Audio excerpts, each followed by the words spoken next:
السلام علیکم۔ یہ ایک سوال آیا کہ اصل کامیابی کیا ہے، کیا دنیاوی ہے یا صرف نفس کی اصلاح؟ تو آئیے ہم اس کا جواب قرآن سے ہی تلاش کرتے ہیں،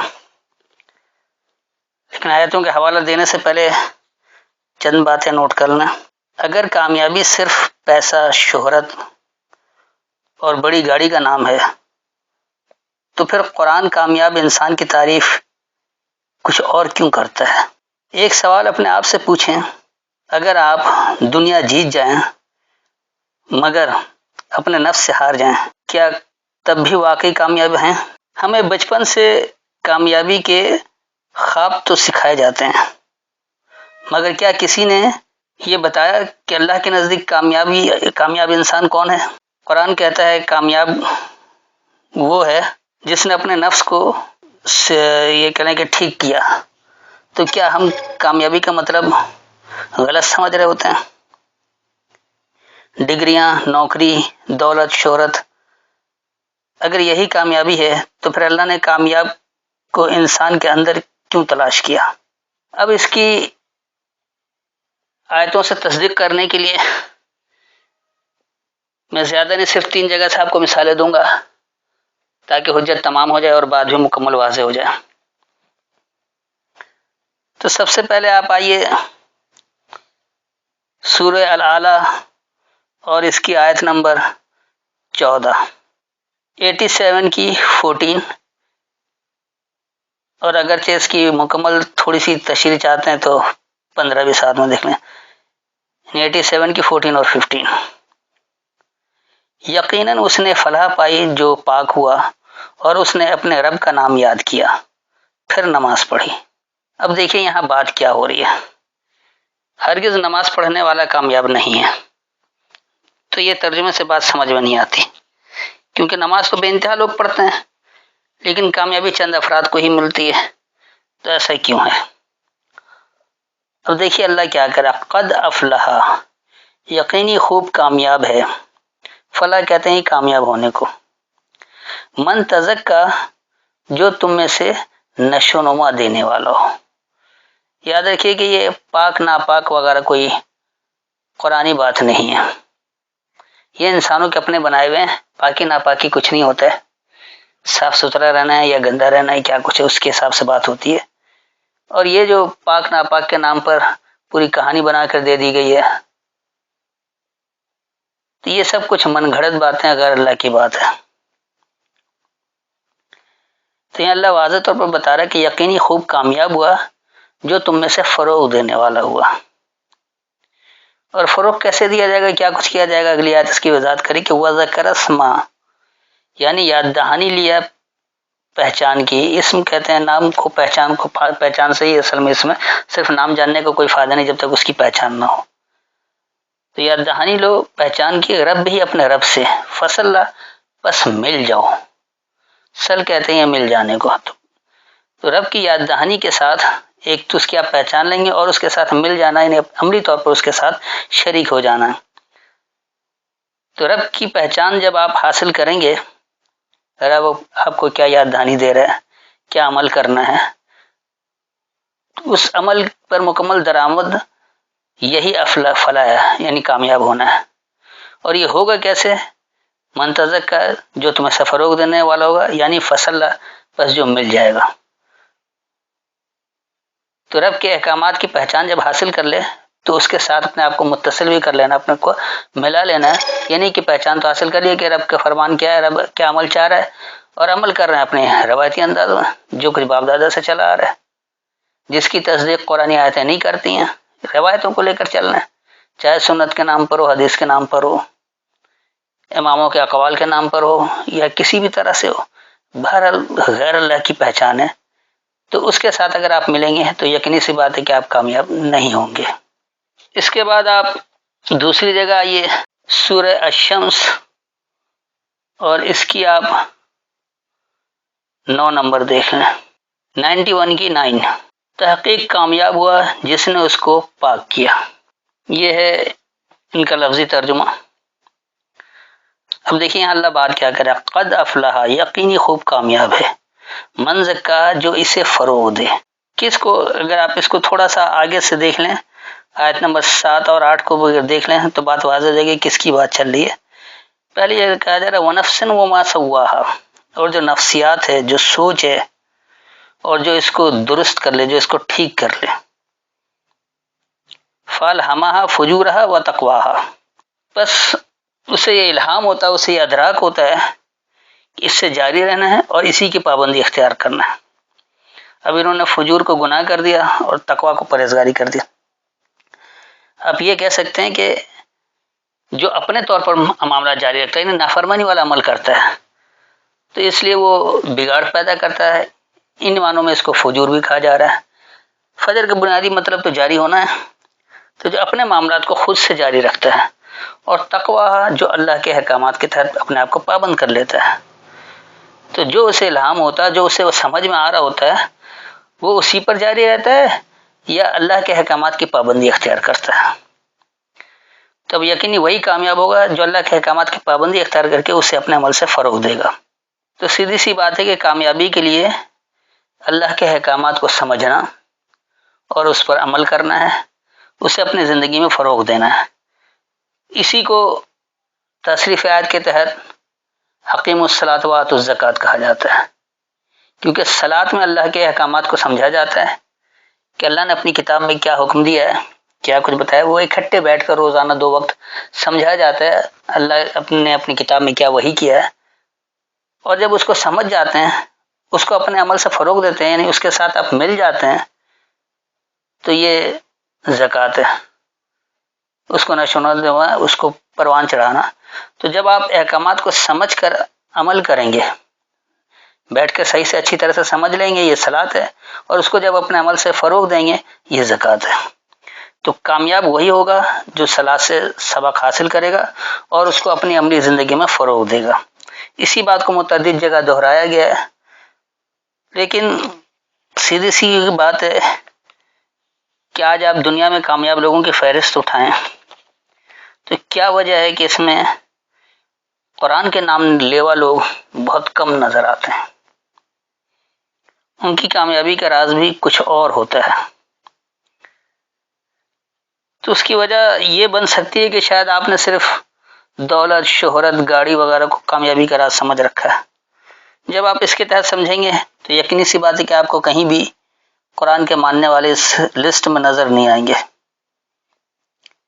لیکن جب آپ سمجھ جائیں گے کہ اللہ کس کو کامیابی کہہ رہا ہے، تو یقینی سی بات ہے اللہ تو نفس کو ٹھیک کرنے کو کامیابی کہہ رہا ہے کہ یہاں آپ دیکھیں کہ کیا کچھ ہے۔ تو اللہ جو تعریف دے رہا ہے کامیابی کی، وہ زیادہ بہتر ہے، یا جو غیر اللہ تعریف دے رہے ہیں وہ زیادہ بہتر ہے؟ ہمارے یہاں افسوس کا مقام یہی ہے کہ بچپن سے ہر گھر کے جو بڑے ہیں وہ اپنے بچوں کو نصیحت کرتے ہیں کہ بیٹا کامیاب ہو جانا، لیکن ان کا اپنا نقطہ نظر جو کامیابی کا ہوتا ہے وہ اسی کی تعلیم دے رہے ہوتے ہیں۔ کبھی کسی نے یہ بھی کہا کہ بیٹا اللہ کے مطابق کامیاب ہو جانا، اللہ جسے کامیاب کہہ رہا ہے، اللہ کسے کامیاب کہہ رہا ہے بڑی تفصیلاً اللہ نے متعدد جگہ بتایا۔ اگر آپ سورہ مومنون کی شروع کی آیتیں دیکھ لیں 1 سے 8 تک، تو اس میں مکمل واضح طور پر بتا رہا ہے کہ قد افلح المؤمنون، یقینی کامیاب ہے وہ مومن ماننے والے۔ آگے پھر اللہ اس کی تفصیل دے رہا ہے کہ کون کون سا عمل کرنے والے جس کی وجہ سے کامیابی ہے۔ تو یہ کہیں بھی ایسا نہیں ہے کہ صرف اگر آپ اللہ کے ماننے کے دعوے دار بن جائیں، آپ قرآن کو ہدایت کی کتاب ماننے کے دعوے دار بن جائیں، اب چاہے آپ اس پر عمل کریں یا نہ کریں اور آپ کامیاب ہو جائیں، ایسا ممکن نہیں ہے۔ تو کامیابی حاصل کرنے کے لیے آپ کو اللہ کے احکامات کو سمجھ کر اس کے مطابق عمل بھی کرنا پڑے گا۔ نہ صرف صلاۃ کا فرض ادا کرنا ہوگا کہ آپ اس کو اللہ کے احکامات کو اچھی طرح سمجھیں، بلکہ زکوٰۃ کے طور پر نہیں، آپ اس کو اپنے عمل سے فروغ بھی دیں گے، اپنے عملی زندگی میں اسے بروکار لے کر آئیں گے، تو جب جا کے آپ کو کامیابی ملے گی۔ اور حقیقی کامیابی، اصل کامیابی کیا ہے، وہ اللہ متعدد جگہ واضح کرتا ہے اور بہت کچھ بتاتا ہے۔ تو آئیے ایک تیسری جگہ اس کو مختصر انداز میں دیکھ لیں تاکہ بات بالکل واضح ہو جائے کہ اللہ کس بات کو کامیابی کہتا ہے اور کسے ناکامی کہتا ہے۔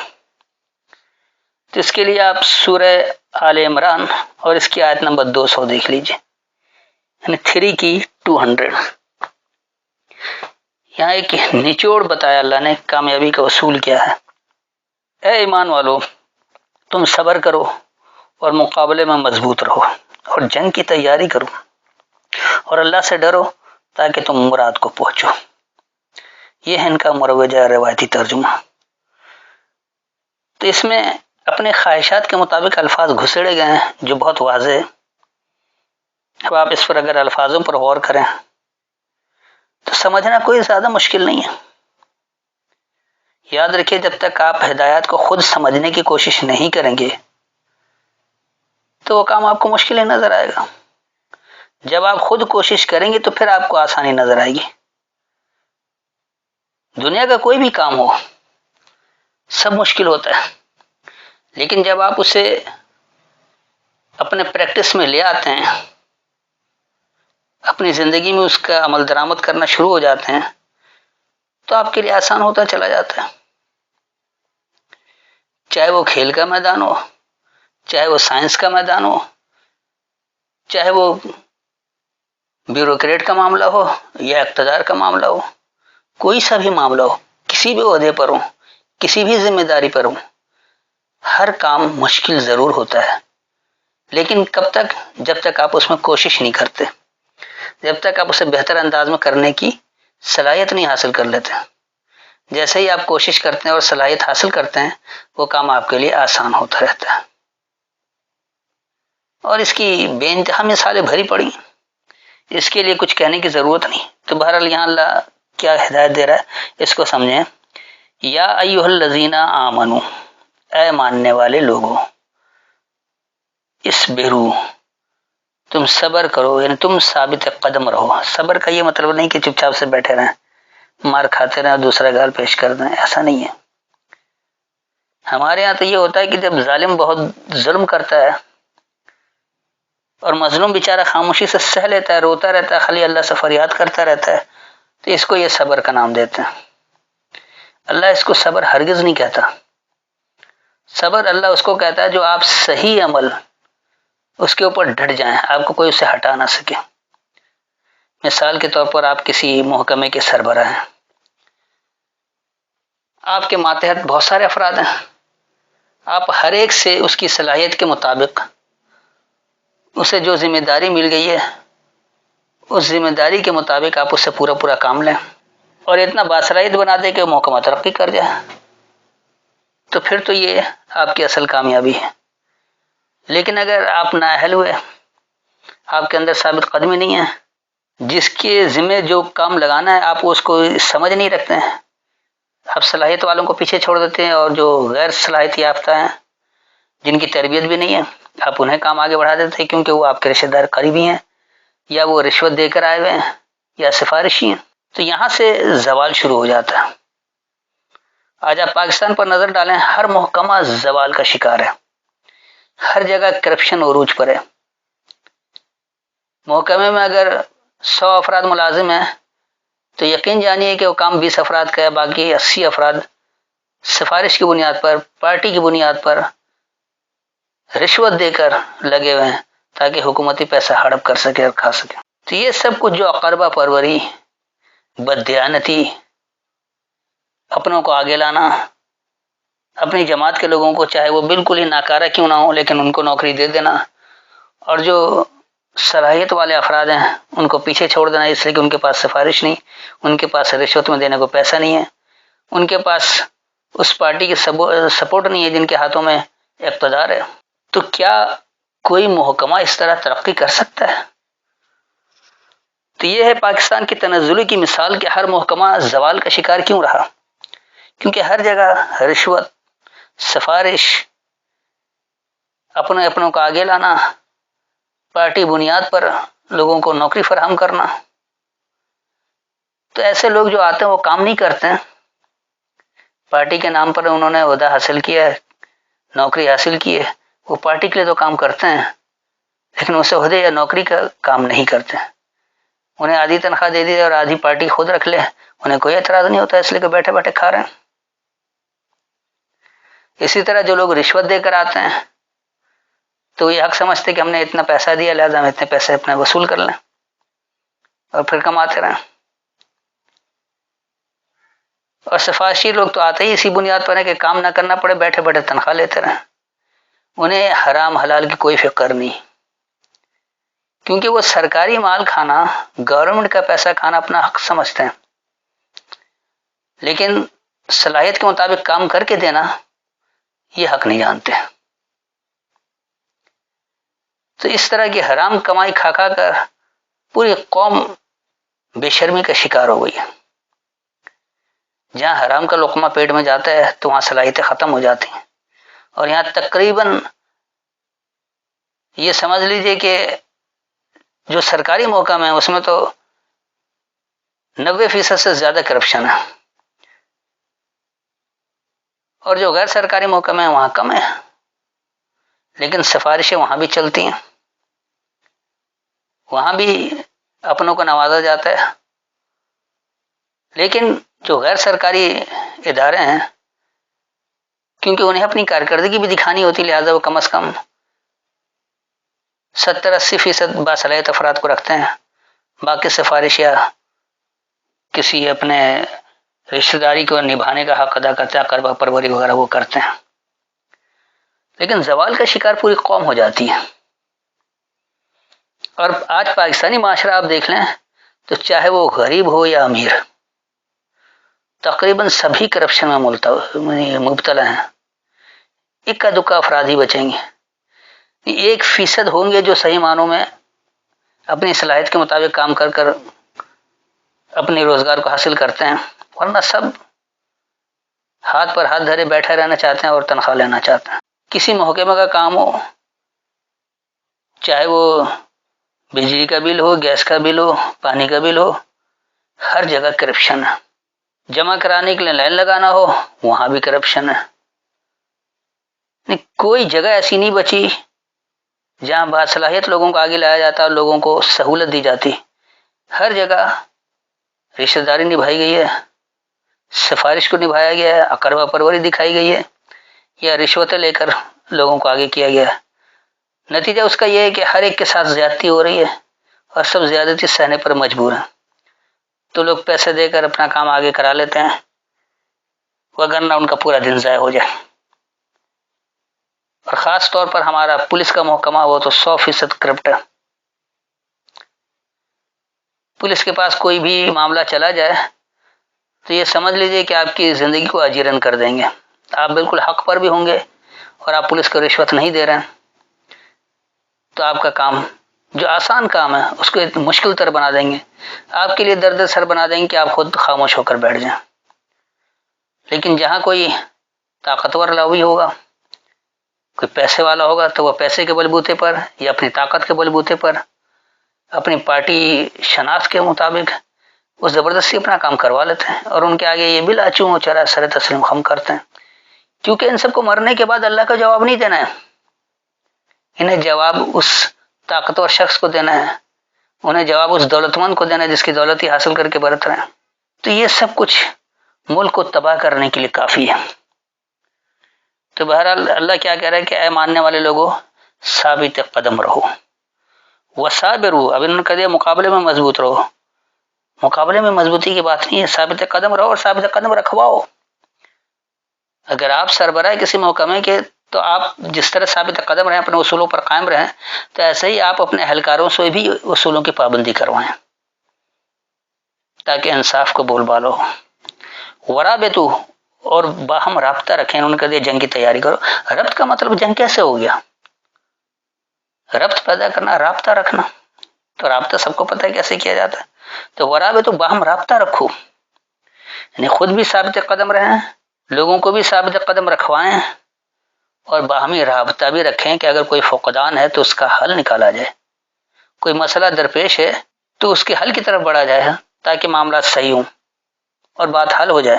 اور یہ سب کچھ ہوگا کیسے؟ اللہ کرے کہ واتقوا اللہ، یعنی اللہ کے احکامات کی پابندی اختیار کرو، اللہ سے بچنے والے بنو، لعلکم تفلحون، تاکہ تم کامیاب ہو جاؤ.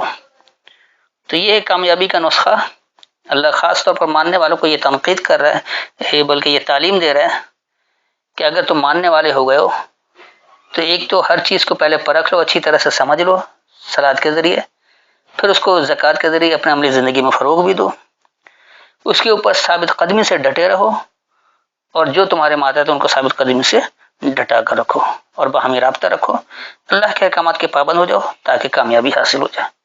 تو امید ہے مکمل وضاحت ہو گئی ہوگی کہ کامیابی کیا ہے۔ گزارش یہ ہے کہ اگر آپ کو ہمارے درس پسند آتے ہیں کہ ہم واقعی اللہ کی بات کو، اللہ کے احکامات کو اللہ کے کلام سے ہی سمجھا رہے ہیں اور بات آپ کے سمجھ میں آ رہی ہے، تو بس اتنی سی گزارش ہے کہ اس درس کو اپنے ہم خیال لوگوں تک شیئر ضرور کیا کریں، اور اپنے کمنٹس میں آپ ضرور کریں کہ کیسا لگتا ہے، کیا ہوتا، تاکہ اگر ہماری کوئی غلطی ہو تو ہم آپ کے کمنٹس کی روشنی میں اپنی اصلاح کر سکیں۔ پھر بھی اگر کوئی تشنگی ہو، کوئی بات سمجھ میں نہ آئی ہو تو آیت کا حوالہ دے کر اپنا سوال دہرا سکتے ہیں۔ السلام علیکم۔